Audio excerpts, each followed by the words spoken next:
A real pleasure and an honor to have joining us this afternoon Riley Gaines, a swimmer, renowned swimmer, as a matter of fact, setting records in the collegiate field, also setting standards.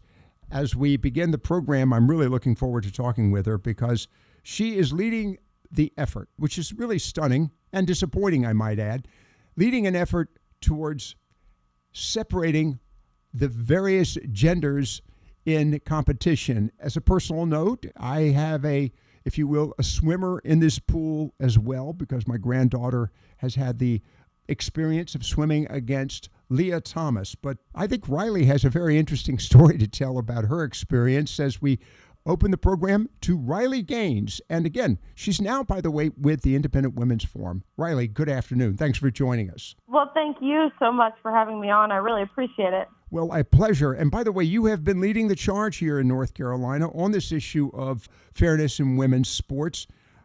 But before we even get into that, I'd like to go back to who Riley Gaines is and your personal experience, and particularly related to a tied race with Leah Thomas. But background on Riley Gaines, if you will. Absolutely. So I'm from Nashville, Tennessee, and I started swimming at the age of 4. I graduated when I was 22, so I spent 18 years of my life dedicated to my sport. Of course, this is sport-specific training, but also weight training, your diet, your sleep schedule, not to mention the social sacrifices, the amount of school you miss. Mm-hmm. You don't get to go to prom. You don't get to go on vacations. You don't get to have sleepovers. In college, you don't get to come home for summer or Christmas or Thanksgiving. We were swimming 6 hours every single day. So all of that to say it's a lifelong journey, and it's impossible to put into words the amount of time and effort and sacrifices that you have to make to compete at that level. But that being said, my senior year, which was last year, I swam at the University of Kentucky, and at our NCAA championships, which is the fastest meet in the world, we were forced to compete against biological male Leah Thomas. Leah Thomas was formerly known as Will Thomas and swam 3 years on the men's team at University of Pennsylvania before deciding to transition to the women's team. When Leah was swimming amongst the men, he was at best ranked 462nd nationally. Right. The next year, trailing the women, of course, dominating, becoming the fastest woman in the country by multiple seconds. Whoa. I have a real challenge describing Will Thomas, now Leah Thomas, as a woman. Can we come up with a different description for a moment? Because I really you and no. me both. And you didn't have to see what I had to see. I understand. I have a really hard time describing Leah Thomas as a woman. I understand, and I have a real difficulty physiologically, chemically. He doesn't have the genes to be described as a female. So this individual, we're going to say, if you will, now Leah Thomas, was competing with you, but definitely with distinguishing characteristics in physiology unique to a certain gender. Here you are competing with Leah, formerly Will Thomas. What was the experience that you had? So that first day of competition, I sat on the side of the pool and watched as Leah Thomas swam to a national title. Again, beating everyone else, every other female in the country by, again, multiple seconds. That second day of competition was the day that Thomas and I raced each other in the 200 freestyle. And almost impossibly enough, it resulted in a tie. Mm-hmm. We went the exact same time down to the 100th of a second. I think our time was 1 minute, 43 seconds, and 52 100ths. But upon tying, we go behind the awards podium where the NCAA official looks at both Thomas and myself and says, "Great job, but you guys tied." And we don't really account for ties, so Leah gets to take the trophy home. Did they describe to you why they gave Thomas the trophy? And I asked. I quite plainly asked why. And they responded back to me with, "Well, Thomas has to have the trophy for photos, so you can pose with this trophy, but you'll have to give it back. You go home empty-handed, and Thomas takes the trophy home." What was the response from the University of Kentucky? I will say that I had such a unique experience at the University of Kentucky where I had full support from my coaches, from my athletic director. We just talked yesterday. He's a phenomenal guy. His name is Mitch Barnhart. I called him after this and told him what happened and told him how we felt. And when I say we, I mean my entire team at Right. UK. We talked amongst ourselves, and we all felt the same way I'm speaking. And I told him I wanted to take a public stance, and he said, "Riley, I love you, and I support you. I would support whatever stance you took. Speak your heart, stay true to your convictions, and don't worry about painting the university in a bad light. And I thought nothing of it when he said that, because I thought that's how any athletic director would treat their student athletes. Whoa, okay. How could your efforts to express a fact put University of Kentucky, in a bad light? That presupposes an expectation on the part of your coach. What was the university's response to all of this? To be totally frank, I think the universities, including other than the private conversations I had with the athletic department at University of Kentucky, I think they wanted to remain quiet. What these other institutions were doing, and why I say my experience was so unique, because after I took a public stance, I wondered for so long, why is no one joining me?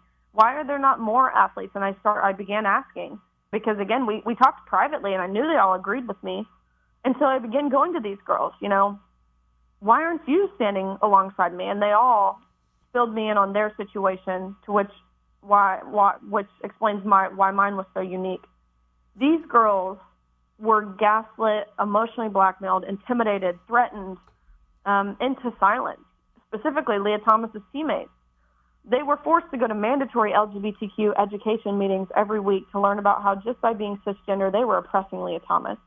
When they were uncomfortable in the locker room and they sent an email to their administration, and I swear I have a screenshot of their response, their administration responded back with, if you feel uncomfortable seeing male genitalia, here are some counseling resources that you should seek. They were told that they cannot take a stance because the school has already taken their stance for them. They were told you will never get a job, you will never get into grad school, you will lose your friends, you'll lose your scholarship and playing time if you speak out. They were told that if they did speak out and any harm whatsoever were to come towards Leah Thomas's way, whether that be physical harm, emotional harm, mental harm, then these girls were solely responsible. And then they would further gaslight them by saying, you don't want to be responsible for someone else's harm, do you? And so these girls were terrified. It's a classic case of threatening. It really is. Riley, the fact that a class of athletes, a class of students, in this particular case, students who are biologically female, being targeted in this fashion, I think opens the door to potential legal concerns. And I'm a little surprised. We've seen this situation where athletes have been intimidated, threatened in circumstances, and to particular note, gymnastics, that years later have come back to hurt the National Gymnastics Association, even the Olympics.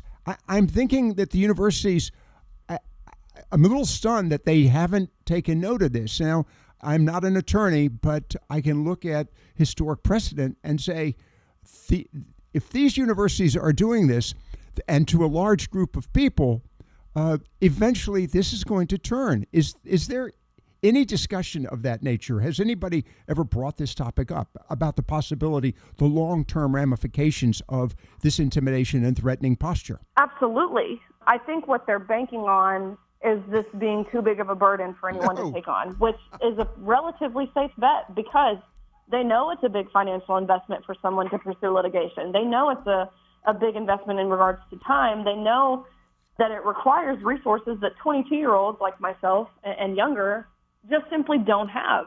Because what they did was illegal in terms of violating Title IX. Title IX is a federal civil rights law that is, of course, supposed to stop discrimination on the basis of sex. And what the NCAA did and these universities did, specifically the University of Pennsylvania, was discriminated on the basis of sex. It is totally litigation could be pursued and should be pursued. They just know girls won't, because we don't have the means. But that's something that I'm working on. That's something that I'm in the process of handling in regards to suing the NCAA, what that looks like, whether that be a class action and getting other girls to sign on, whether that be suing the University of Akron for having Leah Thomas's name all over the record boards, whether that be suing specific universities, suing the state of Georgia, which is where this meet occurred. I mean, there's so many different directions this could go. And I think it's important for girls, especially girls my age who directly were impacted by this, to kind of become knowledgeable about what we can do here and how we can hurt the NCAA where it will hurt them, which is, of course, the pockets. I can tell you that, unfortunately, or I say unfortunately or fortunately, these swimmers are eventually going to leave the field. They will gain their jobs and opportunities, and such as yourself will find, new opportunities in their endeavors economically, socially, culturally. And it's a dangerous situation. I think a very dangerous situation for the colleges. What about the students? Your swimmers felt the same way you feel, but what about the other students in the university? I think going to an SEC school in the South, like University of Kentucky, we all knew this was wrong. Of course, there's pockets of every institution who don't agree, but the majority of even the university knows this is wrong. Right. Take this out of the SEC, the Southeastern Conference, and go somewhere in California. I don't know if I can speak to that based off of my experience and speaking at California schools, where last time I did, I was physically assaulted and held for ransom for 3 hours by their student body. I can't say that they feel the same, but I will say at the University of Kentucky, University of Tennessee, these southern schools, we see through this and we see it for what it is. Did you get any support from professors at UK when you were in the midst of all of this? Privately, I did. Oh. There were several professors who would privately reach out. They would find my email through whatever database we have at our university, and they would email me and say, we're so proud of you. Keep doing what you're doing. But that's all it extended to. There was no public words of acknowledgement. There was no really personal interaction other than private messages. You've been in North Carolina. You've supporting this a bill, Fairness in Women's Sports. What has been the response among the political element? It's really interesting because, of course, if you think of the original feminist movement, this was something that was embraced by the left. This is something they prided themselves on as defending women. But now we're seeing this narrative being totally flipped. We're seeing the left, they're not even able to define what a woman is. And we have a sitting Supreme Court justice who is unwilling to do so. And how can you defend what you can't define? I think it's crucial that people really see this for what it is. The same administration who talks about the benefits of Title IX and how empowering women's sports are is the same administration that's actively trying to rewrite Title IX to where it will stop discrimination on the basis of gender identity, but not sex. So what this means is men could join sororities, men could be in any bathroom, changing space. Men could live in dorm rooms with women, and you could do nothing about it. Actually, if you were to complain in this new rewrite, then you're guilty of sexual harassment. Whoa. So, really? It's ironic the way that this narrative has flipped and the way that the people who once prided themselves on recognizing and honoring women based off of our uniqueness and our own physical feelings are now undermining everything they once fought for. Okay, Riley, let's talk about the impact that this is going to have on women's sports going forward. Parents investing, as you said a few moments ago, you've been swimming since you were 4 years old. This is a tremendous investment, not only of your time, but of your parents' time, all of your family. They basically had to work around your schedule. I know fully what your experience, because, again, my children were swimmers and still are, and successfully so. I'm sympathetic to not only the athletes, I'm sympathetic also to the coaches who are going to, I'm wondering if, will they be able to entice girls to engage in sports? What's your prediction here? I get messages every day. I'm talking hundreds of messages from parents, from female athletes, who say they don't even want to play sports anymore, especially when this is coming from high school and middle school girls who have men competing on their middle school basketball team. It's discouraging them in such a way that they don't even want to play anymore. That's what this is doing to women's sports. The integrity is gone. And when that integrity is gone and the sense of fairness, women will be less apt to play. We're seeing women, even a case right there in North Carolina. A woman got hit in the face with a volleyball. It was spiked by a male who was claiming the identity of a woman. This happened last September. Still, and we talk often, still Peyton McNabb, her vision is impaired. She's partially paralyzed on her right side. She now is no longer playing collegiate sports. She has to have special accommodations for testing at school because she simply can't retain information like she once could. How many girls have to get injured like Peyton McNabb, a North Carolina native, How many girls have to be violated and exploited in the locker room? How many girls have to be asked to kindly step aside and smile while giving their trophy and their scholarships and their opportunities away to a man? That's what's happening to women's sports. And we've let it get to this point. I know. We've given an inch and they've taken a mile. Well, but beyond that, your participation, particularly at the age of 4, and your fascination with it, required a major sacrifice on the part of your parents and other family members. I don't see that happening, and as a result, I'm thinking that a lot of sports that have, you mentioned volleyball, field hockey, even softball or swimming or gymnastics, I see the potential of a actually decline in participation in sports. And to your point, I think that's what we are unfortunately headed towards with the absence of outrage. I want to ask you about the outrage in a moment, but I've got a caller standing by. He's been very patient. Let me get to Keith in Tarboro. Keith, welcome to the program. Riley Gaines, our guest this afternoon. Your thoughts, sir? Hey, good evening. And I'm late to the conversation, so I apologize. What about an alternative sports league where either you just have a transgender league where those folks play, or you do away with male-female and you just let everyone go for it and let the best human, not man or woman, stand? Well, okay. It kind of defeats Title IX, but all right. Let Riley respond to that. I will say having one big, kind of free-for-all, it would perfectly highlight the advantages that we're talking about. So in terms of kind of perfectly displaying what we're fighting for, show it perfectly, but almost in a comical way that, of course, would not be fair or showcase women's physical ceilings. Because I know we've been talking a lot about how men are stronger, they're taller, they're faster, they're more powerful, they can jump higher on average. Right. But that's not to say that women aren't strong. That's not to say that women aren't capable. It's not to say we're inferior by any means. It's just to say we're different.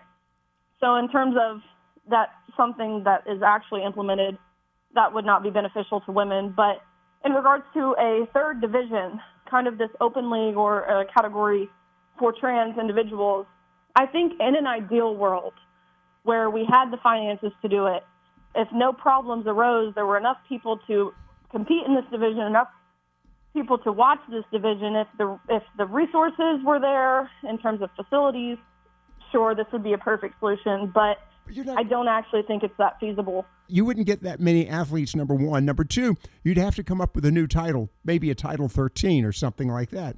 The whole idea is to promote sports in youth. I'm a little disturbed over the fact that we're now seeing name, image licensing in high school.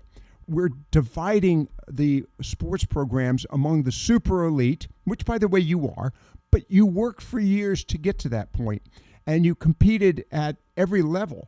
If you know that you're going to be competing against,